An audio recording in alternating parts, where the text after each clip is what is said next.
Hello everyone, কেমন আছেন আপনারা সবাই? আশা করি সবাই খুব ভালো আছেন। আজ সোমবার 22 সেপ্টেম্বর, সময় এখন 6টা বেজে 20 মিনিট।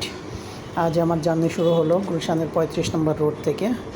আজ আমার গন্তব্য হচ্ছে ঢাকার প্রাণকেন্দ্র। প্রাণকেন্দ্র বলতে আসলে অন্যতম একটা প্রাণকেন্দ্র। ঢাকার সাথে সমস্ত ঢাকার সাথে আসলে যার যোগাযোগ ব্যবস্থা জড়িত, এই জায়গা থেকে আপনি ঢাকার যে কোনো জায়গায় যাতায়াত করতে পারবেন। সমস্ত ধরনের পাবলিক ট্রান্সপোর্ট আপনি এখান থেকে পাবেন। আজ যাচ্ছি আমরা আমাদের সেই ঢাকার প্রাণকেন্দ্র ফার্ম গেটে। তো গুলশান থেকে ফার্ম গেট আমরা যাব আজকে, আপনাদেরকে সাথে নিয়ে যাব।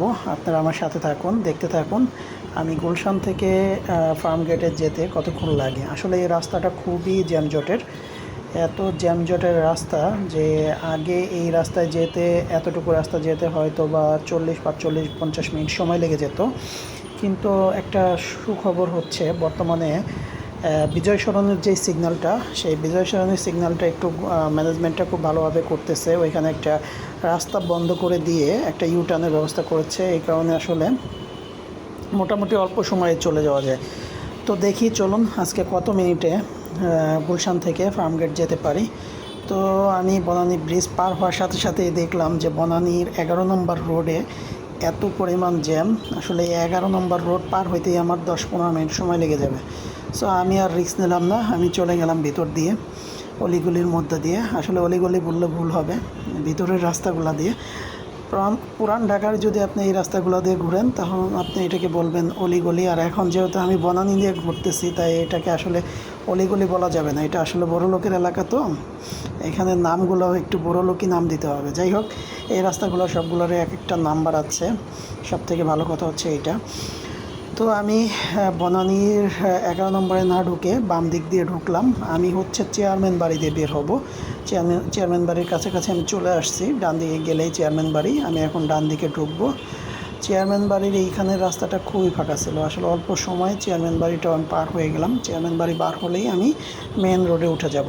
জানি না মহাখালীর সিগন্যালের জ্যাম আছে কি না, অনেক সময় জ্যাম থাকে। বামের দিকের গাড়িগুলা ডান দিকে ফ্লাইওভারটা বন্ধ করে রাখে না, যে জ্যামটা আসলে নাই। রাস্তাটা মোটামুটি ফাঁকাই আছে, গাড়িগুলোও খুব স্পিডে চালাচ্ছে। সো আমি একটু মিডিয়াম স্পিডেই চালাচ্ছি। আর এই মিডিয়াম স্পিডে বা সব কিছু মেনটেন করে কত মিনিটে যাওয়া যায় আমার সেই ফার্ম গেটে, আমি আপনাদেরকে সেটাই দেখাবো। চলে আসলাম মহাখালী ফ্লাইওভারে। মহাখালী ফ্লাইওভারটা আসলে খুব সুন্দর লাগতেছিল, ক্যামেরায় আপনাদের কেমন লাগতেছে জানি না। আসলে ওই ডিজিটাল বিলবোর্ডগুলো ছিল এবং রাস্তাটাও ফ্লাইওভারটাও খুব ফাঁকা, গাড়িগুলো সই সই করে চলে যাচ্ছে। তা আমিও চালাচ্ছি মহাখালী ফ্লাইওভারটার সেই দৃশ্যটাও উপভোগ করতেছি। আপনাদের কাছে কেমন লাগতেছে কমেন্ট করে জানাবেন। ফ্লাইওভারটার উপর দিয়ে যেই ফ্লাইওভারটা দেখতেছেন, আসলে এটা হচ্ছে এলিভেটেড এক্সপ্রেসওয়ে। আপনারা জানেন গত বছর বা তার আগের বছর মেবি আমাদের এলিভেটেড এক্সপ্রেসওয়ে চালু হয়েছে। সো এটা হচ্ছে এলিভেটেড এক্সপ্রেসওয়ে। আমরা মহাখালী ফ্লাইওভারটা পার হয়ে গেছি। আসলে আগে এই অফিস আওয়ার শেষে মহাখালী ফ্লাইওভার থেকে নামার পরে প্রচুর জ্যাম থাকতো। এই জ্যামে অনেকক্ষণ আটকে থাকতে হইতো। মোটরসাইকেলগুলো বাম দিক দিয়ে যেতে পারতো যদিও, তারপরেও এত স্পিডে চালানো যাইতো না। সেক্ষেত্রে আমাদেরকে অনেক সময় অপেক্ষা করতে হইতো। এই জাহাঙ্গীর গেটের একটা জ্যাম আছে এখানে, জাহাঙ্গীর গেটের জ্যামটাই আমাদেরকে বেশি ভোগাইতো। তো এখানে জাহাঙ্গীর গেটে তেমন একটা জ্যাম ছিল না, হালকা 10-15 সেকেন্ডের একটা জ্যাম ছিল। আর আমার মোটরসাইকেলটাও আসলে স্টার্ট বন্ধ হয়ে গেছিলো। কয়েকবার ট্রাই করার পরে আবার স্টার্ট হইলো, জানি না কেন হয়েছিল। আল্লাহর কাছে শুকরিয়া যে আসলে একা একা আবার স্টার্ট হয়ে গেছে। না হলে এইখান থেকে আমাকে হয়তো সেই গ্যারেজ কোথায় আছে ঠেলে ঠেলে নিতে হইতো। আর আশেপাশে গ্যারেজ থাকারও কথা না, কারণ এটা দেখেন একটা ভিআইপি এরিয়া।